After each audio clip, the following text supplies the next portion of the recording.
So with a new season of Married at First Sight coming out, I wanted to sit down and talk about all of my thoughts about the way they treat Black women on this series. But first, we got to talk about a very special sponsor.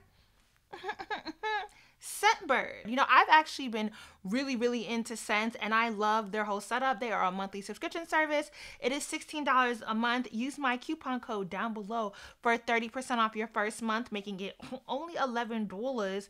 And I know that scents have become a much bigger conversation, and I have definitely, because the rap girls are talking about it, the beauty gurus are talking about, all the girls are talking about it. I've made the mistake of going to pick up scents, full bottles, not cheap, baccarat, because people were talking so much about them and I wanted to get the scent.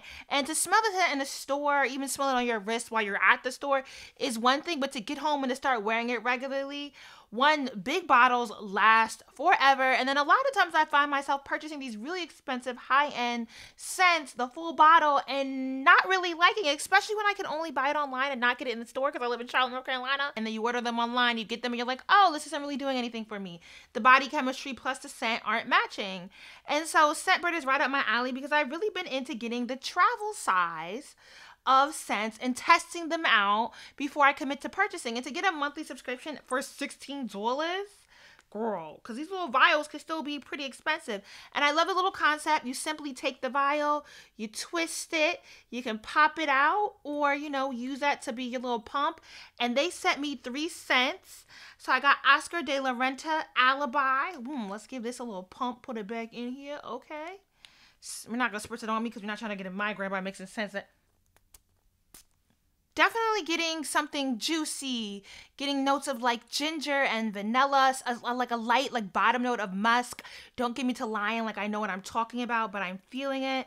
Definitely love this. And all of them are perfume, so not toilettes. So these little bottles are gonna last you for a while, and I definitely love this. Confessions of a Rebel. Ooh, let's be real. Right over here. Need to get some coffee spray in here so I can neutralize it. It's more floral. Okay. Late summer, early fall scent. Yeah, I feel like I'm on a boat. Feel like I'm maybe dabbling in some things that aren't quite legal. Okay.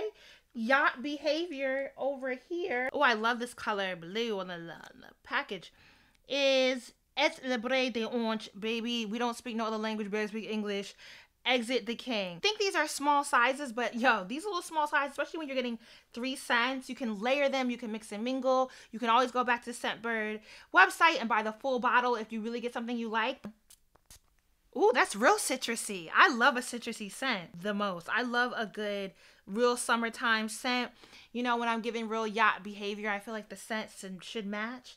So I'm definitely going to save this one for my boat trip next week. Thank you to Scentbird. As always, use the link down below and my coupon code to get 30% off your first month. We have all the scents layered together. They're all roaming around the room. Now let's get into this video at hand. I already started off by hitting at my point. It might even be the title of this video.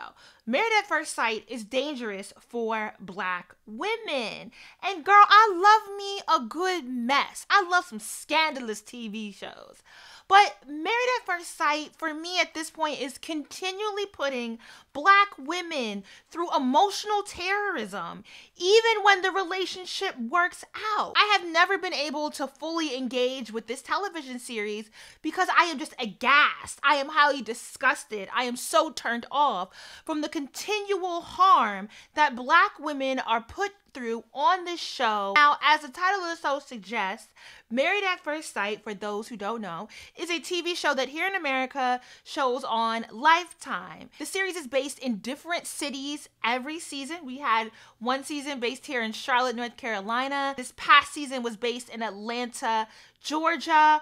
Another season was based in Washington, D.C., so on and so forth. So various cities throughout the United States, and they pair individuals, always heterosexual relationships thus far, and they pair a man and a woman who gets married the day they meet. Literally, their first time meeting each other is when the woman is walking down the aisle to marry the man. First part of the series is them during the honeymoon period. They are all in a island or some exotic, location that's joyous and fun. And they have that experience staying at the resort, and then they move into one of the partners' homes as they navigate whether or not they want to stay married to each other. And then in the season finale, the couples meet with the 3 psychologists who are therapists, who are the ones that are showcased as the people picking the partners and pairing them together. And so they sit down with them at the series season finale, and they say whether they want to stay married or get divorced. And successful couples have come out of this series. Now, this series, we have an American version. I believe there is an Australian version. There are versions for different international locations, but we're going to be talking about Married at First Sight, the United States version of the series, and specifically the way Black women on that series have been treated, specifically with season 12 with Chris and Paige, where I just never in my life, I don't know. And I get it, you know, if people are going to go back and watch this series again, I'm not calling necessarily for a boycott of watching the show, but I do think Black women should be extremely hesitant about going out to be casted for this series. I don't even think it's entirely realistic to how we experience the world in a day-to-day. Like, I really have a hard time with it, because is this really mirroring our reality of what we as Black women go through in dating? I think there is trauma and violence and casual violence. You know, I've definitely talked about this on my Patreon, about how often we experience as Black women casual violence in dating. It feels a bit hyperbolic, right? This feels so overwhelming, so heightened, so like you're caught in this small box and you cannot get out of it. Because I just feel like there are so many different ways you can engage and disengage in real life. There are ways you can have your community surround you. And I think that's what I'm having a hard time with the show, because the show separates the couples, right? And so their families and friends come in for small moments. They have meetings and initial gatherings, but there isn't a community that supports you through this process that you have on a day-to-day basis. And for how I view partnership, that's wildly unrealistic for how I partner, to think that it's just me and this one other person and our communities don't come in together. I see marriage as a joining of communities, but everyone has a different politic around how they marry. And that's really what I struggle with on this show, is the way it kind of continues this narrative that Black women are just down bad, that we're unwanted, we're undesired, and it's impossible for us to find love or romance. But I understand people going back to watch the show. I just want to say, Black women, please be careful. People definitely sent me the application when they put out the call for Charlotte, and I was like, absolutely, they are not gonna make a fool of me on national television. Okay, no way, no how, don't need it, no thank you. Unfortunately, don't believe that Lifetime really has any care or concern for the well-being of Black women on this series. The last season, season 12, was one of the worst examples of emotional terrorism and violence with Chris and Paige. I think when we look at the past 12 seasons, there have not been enough successful partnerships with Black women to outweigh the trauma that Black women are put through when they are placed with lying and conniving. I don't even want to say Black men, because what was Brianna put with, even though they stay married? Like, oh, just the struggle. And I have to question, do all 3 of the therapists actually hold cultural competence, or enough cultural competence, to select Black men? Especially as one of the therapists, the Black man on the set, Pastor Cal, who has gone on record claiming that they have a hard time finding Black men willing to join the show. They do not get Black male applicants. They often have to pursue the Black male applicants. And he's also stated that they come across many Black men who do not want to be matched with Black women. And I'm going to quote him here. He says, "Here's a big problem I have. One of the biggest problems we have on the show when we're trying to match is finding Black men who want Black women. I can say that's a problem, but I believe it's bigger than Married at First Sight. There's something in our society where we've been affected by this whole colorism thing." Pastor Cal added, and it's sort of like a survival of the fittest type thing. I want to be on the side that's winning. So it's a very serious thing. It pervades our society. It's there and it's unfortunate, but we're all victims of it. And in closing, he says, we can find black men who want white women. We can't find as many white women who want black men. So I'm not, highlighting this point that Pastor Cal makes as if to perpetuate this idea that so many black men are dating outside of their race. There was a statistic I heard repeated on TikTok about black men are twice as likely as black women to date outside our race. But like the percentage of black women that date outside our race is maybe like single digits. It's not a lot. And so the percentage of black men that date outside their race is in the low teens.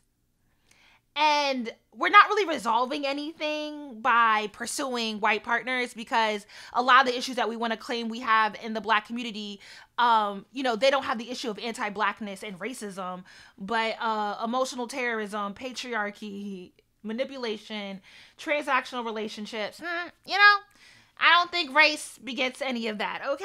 As I asked already, I don't know that the three therapists collectively hold enough cultural competence to pair the black partners correctly, or even to solicit black men. But it puts Lifetime in a bind, because the truth of the matter is the show gets good ratings because of the black couple. Is white mess just ain't as intriguing. Okay, we can even look at season 12 and Eric, and what was the little drunk white girl name? Yeah, the little Trump guy from, like, where was he on January 6th? The other couples, it's like, they have mess, and like, we get it, but there's just a different cultural nuance that comes with the way that black love exists, the way we enter into romance, the way we court, and the way we date, and the cultural nuances that come with that. And also because we don't often get representations of it on TV, there's a high demand to see it. So when we get it, we en masse turn into the programming. Unfortunately, because Lifetime has not created the setting where they can aptly find qualified black men to pair with black women, we're left with abuse being showcased on TV. I also think the show could expand its viewership and resolve some of the abusive nature of the show that black women are experiencing by expanding the viewpoint of types of relationships we see, in that they could expand to queer, therefore gay, same-sex relationships, and gender non-conforming partnerships. That would definitely expand the options of a visible black love on the show. But to get back to the cultural competency question, I think it speaks to the production value, as I just stated, that they're having such a hard time finding viable black men to come on the show.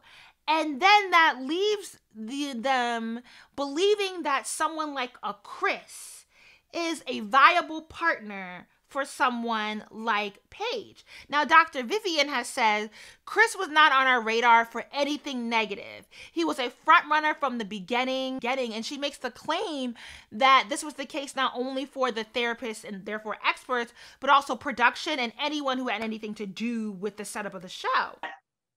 The person that we saw literally changed overnight. Yeah. In lots of different ways, but personally and professionally, I think it hurt us because, it's one thing to get something over on me. Okay. Yeah. I mean, I'm not perfect, whatever, but to get something over on all three of us, plus casting, plus production, that's one of those things where you're like, who would want to do that? And why would you want to be known for that? And I'm going to focus a lot on Chris because that is the season that is most recent in our memory. But Chris is not the first, how the hell did this man make it through casting? Horrible politics black man to be featured on Married at First Sight. We have Tristan from season 6, who stated that he did not care for darker skinned women. Thanks and all, man. Sorry to this man if I mispronounce his name, but Jeff T, who even though him and Shanice ended together, they've had children, they pose together on Instagram. People are definitely invested in seeing them come together because his character arc definitely fell into the belief of a redemption arc, except for I don't know that he really put the labor of growth into reaching the redemption arc, but see him be emotionally abusive and just flat out mean to Shanice, and then come around to grow into that love. I understand why people would find that endearing, even though I'm just absolutely not. Double no. And a lot of people also are going to keep watching them and be invested in that couple because they had such a bad start that you are watching for mess. You are watching them to see the cracks in the foundation spread. Then we get to season 10, which was an entire doozy again, where we had Brandon and Michael, a fighter and a liar. You gonna throw hands at people, Brandon? And then Michael was just, Michael was trying to make a smart black woman look real dumb on national television. I thought I had seen the worst with Michael, but I don't know. Him and Chris are fighting hand in hand for the worst black men on Married at First Sight. Because a level of gaslighting, lying, and manipulation that happened between the two of them. And I think what makes it so worse is I wonder how much the production of the show changed after Michael was such a conniving liar, but like Mika was on wing. Like she understood what was going on and she was not putting up with the BS, and very rightfully so, was extremely frustrated with her interactions with Michael. And she tried to somewhat fulfill her contractual obligations, but it's also like, y'all really got me out here looking dumb. Like, I'm not doing this. I'm not keeping up with this. Like, she called them out for it. And so I wonder if they changed the setup of like how you're allowed to leave the show, how you're allowed to remove yourself from a setup, and what they ask the participants to do, even if they find their relationship and partners untenable. Because, you know, drama and outrage is a high social currency. And so yeah, they are going to sacrifice the well-being of black women who are having to go through all this drama, negativity, and trauma. But when you go through it on camera, like, people keep tuning in. I do believe when Chris is out here pumping his chest on Instagram talking about all the episodes he was on were the most watched episodes of the season. Probably. Absolutely. I believe it. Should you feel proud at running Paige through the ringer to get the highest viewings? Like, that you had to feed into this villain arc story that was aggressively horrible to a black woman in order to get good ratings on a show. Do you really feel good about that? Question mark. Dr. Cal in interviews has claimed that he did not think Chris was good for Paige. However, Dr. Vivian and Dr. Pepper saw her as the full package.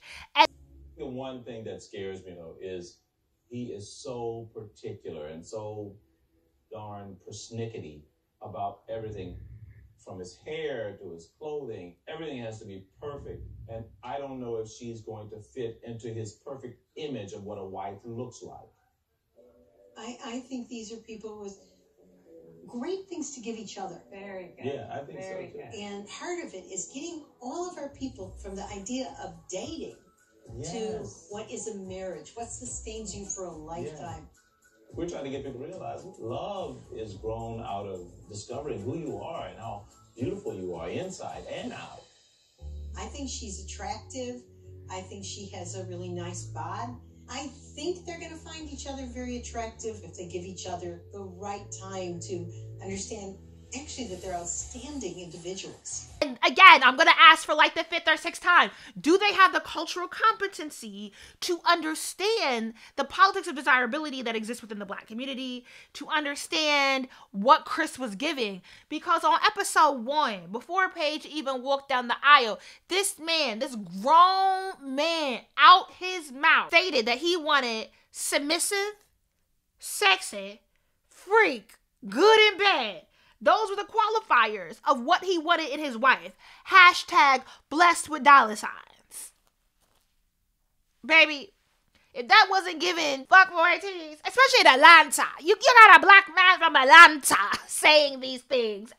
You know what I mean? Like, I know I just went on this whole spiel about, should it be that hard for them to find black men? They maybe it speaks to the production company, but they were in Atlanta. And to be honest, Atlanta isn't really the greatest city to find black men. Atlanta black men just have all the options.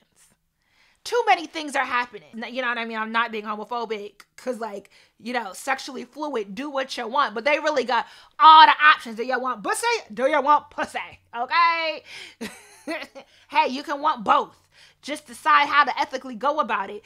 I think it's not even so much that there are so many options in Atlanta. Atlanta, like a Miami, I see as a city of scammers. There's a lot of ways to get away with doing the unethical thing in Atlanta. And so because there are so many options for black men in general in Atlanta, there's just not really this incentive to be ethical. There's not this incentive to be mature. Like, we see this across all the reality shows that take place in Atlanta. The way Black women will jump through hoops to land men and also support them and big them up kind of creates this society where, like, no, you don't have to do good. Now, you might have to do good because you want goodness and kindness to come into your life, and, you know, that's just down to personal politic. But you have a social infrastructure that allows you to get away with the scamming, to get away with the hoeing, and to be essentially a future fuckboy. Like Future, as in the rapper, who's from Atlanta. Let's actually dig into Chris's background and see what they saw in him, because I do not know. He's a former automotive finance manager. He was low-key giving me dejected capities, but he ain't in no fraternity. He is a former minister, though he left when he found it not to be profitable. Okay, red flag. Discharged from the Army National Guard. He had a Subway franchise until he was evicted in 2020. 2 ex-fiancés. Aaron Nichols in 2014 and Mercedes Merrick in February of 2020, who supposedly they ended their engagement right before production started. Supposedly, because sis popped back up, supposedly pregnant, but like the pregnancy was lost. I don't know. Did I have a deep investment in actually figuring out when Chris was and was not lying? No. Because he was never worth it to begin with. I just don't know what Chris was even bringing to the table for Vivian and Dr. Peppers to see him as like a great candidate for partnership, for marriage. I really just don't know how this man got through when Dr. Peppers has claimed that there are producers, an independent psychological evaluation firm, a forensic investigator, and the therapist who all look at the candidates' past 10 years on social media. How did you not find the past 2 fiancés? And then they do a background and credit check. I'm looking at you, Michael Watson. Something in the milk ain't clean. Actually, I shouldn't be looking at Michael Watson. I should be looking at Lifetime, the production company, because there's too many names I can mention with men who just clearly are unemployed. Ain't got the financial wherewithal to be a husband. The math is not mathing. Things are not adding up here. This show not only dragged Paige through emotional violence, but it continued to drag the drama on for so long that it ended up making Paige look deeply insecure, undone, and nonsensical. Also, is she my soror? Ain't she a daughter? Girl, where your line sisters at? When I was watching this past season, kept asking, what is the actual penalty? I want to say they do so much work, but Paige also gave it to them, right? She gave them the sound bites. She gave them the clips where they really made her look like this deeply insecure, naive. They really sort of castrated her in this season. And I was wondering, what does the contract look like? Because there's something else happening here. There's something else going on. And I felt like it was production, particularly putting a battery in Paige's back. When we get to halfway through the season and Paige finally walks out on Chris, and you hear like the producers kind of like asking these invalidating questions, right? You get the clip where they're like, okay, well, are you sure? But when you're going through that level of trauma and someone is consistently asking you to justify your reasons for leaving, you will start to question what you are doing. I know we all love to paint ourselves as the gangsters. I'm gangster number 1, okay? But I have been in some deeply traumatic experiences. And the way your brain just shuts down, so you disassociate, that thuggery don't come to the top for a lot of us. And instead, the humanity goes into hyperdrive. And you start thinking, I so cannot believe that me, of all people, is in this situation. Did I do something wrong? You know, that internalized shame starts kicking in. And you start doubling back, especially if someone is there trying to like essentially gaslight you and make you feel as though, you know, have you really thought this through? Are you sure? Are you sure? Is there nothing else to say? Well, why don't you want to go back? Well, why don't you da-da-da-da-da? I think they did a lot of work to kind of provoke her to be invested in Chris, especially in the second half of the series. We did a little digging. Now, they're paid in percentages throughout filming. You do not receive your full payment, which is about $1,000 per episode, supposedly. And then you don't get your check until Lifetime receives masters for the first and then second half of the season. Leaving is allowed for personal safety and extreme family emergencies. Now, I do wonder in the contract, what do they define as personal safety? Because I would make the case that my emotional well-being is in deep jeopardy via the trauma that you are putting me through by pairing me with a man who is emotionally abusive. But I wonder if they just equate personal safety to physical safety, because the penalty for leaving is $50,000. Now, Chris claims that Paige was given the option to leave the show. But not only did she not leave, she asked him, supposedly, to keep filming so she could get the check. But who here is unemployed, sir? Come again, Sally? From the research that we've gathered, I would say that they have both stayed to fulfill their contractual obligations. And their producers use that to their advantage. That they might have said, I don't want to be married anymore. I am not going to do this with Chris anymore. I am not going to do this with Paige anymore. Okay, we understand you're not going to stay married, but can you sit down, and not can you, well, per your contract, in order for it to be fulfilled, you need to do the finale episode. You need to at least sit down and do this. You need to both sit down and be here and be there. And you need to give, and we need to be able to get this percentage of content from you that we can play on the show. Now, that's another thing that does have to be said. Reality shows are never really reality. There are producers or editors on set who are curating the way the series flows. And so I wonder how these editors were on set deciding how to engage with Chris and Paige as they were going through their tumultuous relationship, because yeah, it would make for smart television for you to say, well, we need them to go sit down one more time. We need them to sit down. Well, can they just do interviews and explain what their thought process is? Can we get an update on the baby and you buying the car? Chris don't like accountability. Chris is definitely a person who will sit down and say whatever he thinks needs to be said in the moment, whatever people want to hear. He definitely has codependency issues. But even when his homeboys, supposedly his best friends, tried to mildly check, the man caught an attitude and walked out? Like, what?